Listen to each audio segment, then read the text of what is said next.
Hotel বয় থেকে lakhpati content creator. তো বন্ধুরা বুঝতে পারতেছেন আসলে কাকে নিয়ে কথা বলতেছি। তো আজকে আবার চলে এসেছি থটস অফ বিল্লাল ভাই সংক্রান্ত একটি ভিডিও নিয়ে।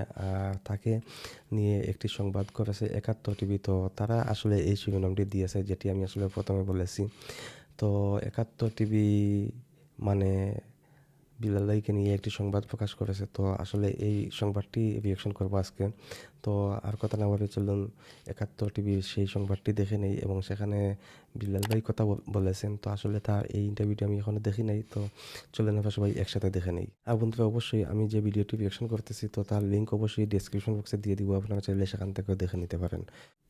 কিছু অপমানের প্রতিশোধ নিতে চাই না জীবনে, সময় দিবে যোগ্য জবাব, এটাই রীতি ভুবনে। অন্যকে ছোট করে তৃপ্তি যারা পায়, সময় বুঝিয়ে দিবে তাদের যোগ্য স্থান কোথায়।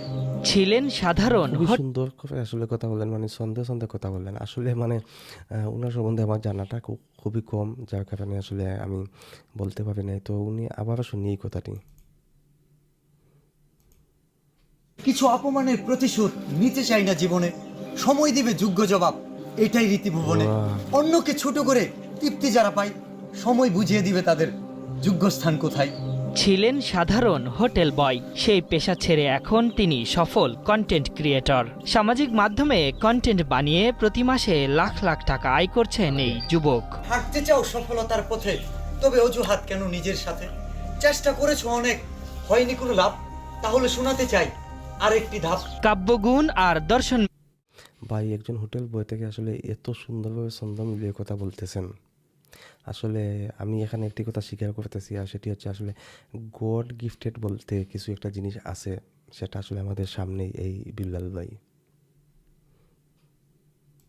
মেশানো ছন্দে সামাজিক মাধ্যমে লাখ লাখ দর্শককে বুঁদ করে রেখেছেন বিল্লাল হোসেন। সাদামাটা পোশাক আর অসাধারণ বাচনভঙ্গিতে নিয়মিত কন্টেন্ট তৈরি করছেন তিনি। তার এসব কন্টেন্ট দেখছেন সারা দেশের নানা বয়সী মানুষ। ব্যর্থতার পরক্ষ নেই, যদি ছেড়ে দাও হাল, আর একবার চেষ্টা কেন করলা না, এটা ভেবে আফসোস করবে চিরকাল। আমার নিজেকে বহির্প্রকাশ করতে পারি, আমার ফ্রেন্ডস ফ্যামিলি অ্যাটলিস্ট জানুক যে আমি আসলে কি করতেছি, আমার আসলে ব্রেইনে কি চলতেছে বা আমি কিভাবে থিঙ্কিং করতেছি, আমার থটসটা শেয়ার করব।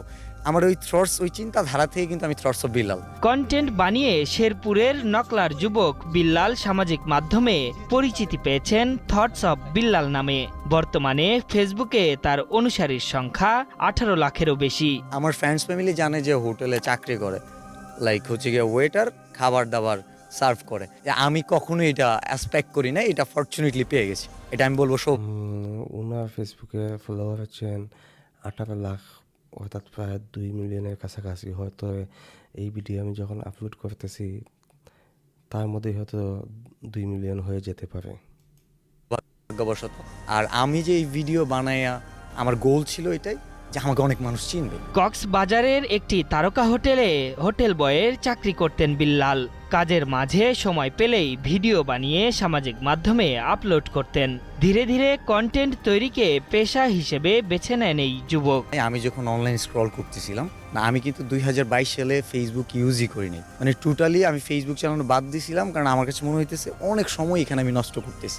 তো আমি যখন ফাইনালি ব্যাক করলাম তখন আমার কাছে মনে হইতেছে যে এই জায়গাটা ভিডিও দেখতেছিলাম যে এই জায়গাটা অনেক গ্যাপ আছে, কোয়ালিটি কন্টেন্টের একটা গ্যাপ আছে, এবং যাদের ভিডিও দেখতেছিলাম আমার কাছে মনে হইতেছে কোনো না কোনো অ্যাঙ্গেল থেকে হয়তো আমার প্রেজেন্টেশন স্কিল তাদের চেয়ে ভালো, সবার চেয়ে না, তাদের অনেকের চেয়ে ভালো। আবার কোনো কোনো জায়গা থেকে মনে হইতেছে যে না, আমার কাছে কিছু একটা আছে যেটা সোশ্যাল মিডিয়াতে দিলে মানুষ পিক করবে। সো ওই ইন্টেনশন থেকে আমার কন্টেন্ট ক্রিয়েশন জার্নি স্টার্ট। শুরুতে স্থানীয়রা বিষয়টি ভালোভাবে না নিলেও বর্তমানে বিল্লালের এমন উদ্যোগকে সাধুবাদ জানিয়েছে এলাকাবাসী। আমাদের যে একজন বিল্লাল ভাই আছে, এটা কিন্তু আমাদের এক গর্ব। এই যে বিল্লাল ভাই, এই বিল্লাল ভাইয়ের কারণে কিন্তু এখন শেরপুর এক নিজস্ব স্বতন্ত্র জেলা হিসেবে পরিচয় পেয়েছে আমি মনে করি। আগে তার মনে করি যে টিউশনি করাইতো, বাপের সংসারে থাকতো, ওরা 2 ভাই 4 বোন, বিয়ে শাদী, সংসার একটু এলোমেলো আসছিল। আমার কাছে বিলাল ভাই এত বড় একজন মানুষ হয়ে গিয়েছে, এখন বর্তমানে ট্রেন্ডিং এ রয়েছে। বিল্লাল ভাই আগে অনেক মনে করেন গরিব ছিল, মানে এদের বাড়ি ঘর এত ভালো ছিল না, কক্সবাজার থাকতো।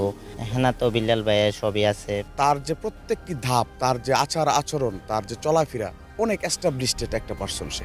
থটস অফ বিল্লালের কন্টেন্টের সবগুলো ভিডিও ধারণ করা হয় স্মার্টফোনে। ধারণ করা সেই ভিডিওর সম্পাদনার কাজও করা হয় সেই ফোনেই। এরপর সেগুলো মোবাইল থেকে সামাজিক মাধ্যমে আপলোড করে বিল্লালের সহযোগী। আমি বেসিক্যালি যে এগুলো সবকিছু আমি হ্যান্ডেল করি, ভাইয়ের জিনিসগুলা এডিটও আমি করি, ভাইয়ের ভয়েস যাটা আছে সবকিছু আমি, ক্যামেরাটা আমি সবকিছু করি। তো খুব ভালো লাগে ভাইয়ের যে ভয়েস আর ভাইয়ের যে ইয়াগুলা, আমার কাছে মনে হয় যে আমি ভাইয়ের সাথে থাকলে অনেক কিছু করতে পারবো।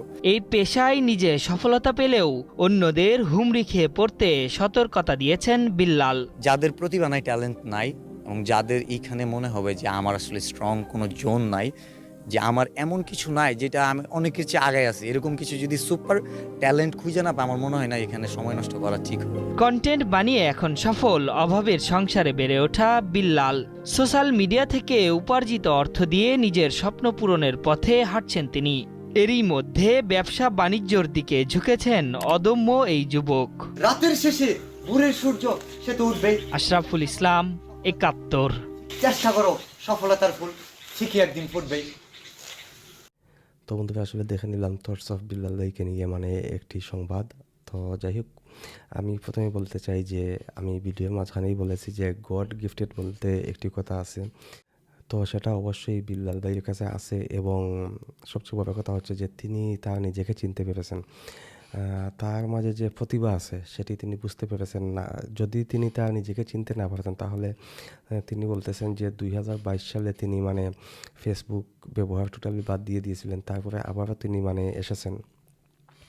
তো এটা অবশ্যই আসলে নিজেকে চিনতে পারা, নিজেকে চিনতে হবে আগে। আর তিনি আরেকটি কথা বলেছেন যে তার দেখা দেখি সবাই যেন আসলে হুমড়ি খেয়ে কন্টেন্ট ক্রিয়েশনে না পড়েন যদি নিজের কাছে সেই রকম কোনো প্রতিভা না থাকে। তো এটা অবশ্যই আমরা সবাই নিজেকে আগে চিনতে হবে এবং সেটা বুঝতে হবে যে আসলে আমার কাছে দেখানোর মতো বা দেওয়ার মতো কোনো কিছু আছে কি না। যদি থাকে তাহলে অবশ্যই আমরা কন্টেন্ট ক্রিয়েশনে আসবো, তবে তার আগে অবশ্যই নিজেকে যোগ্য করে নিতে হবে।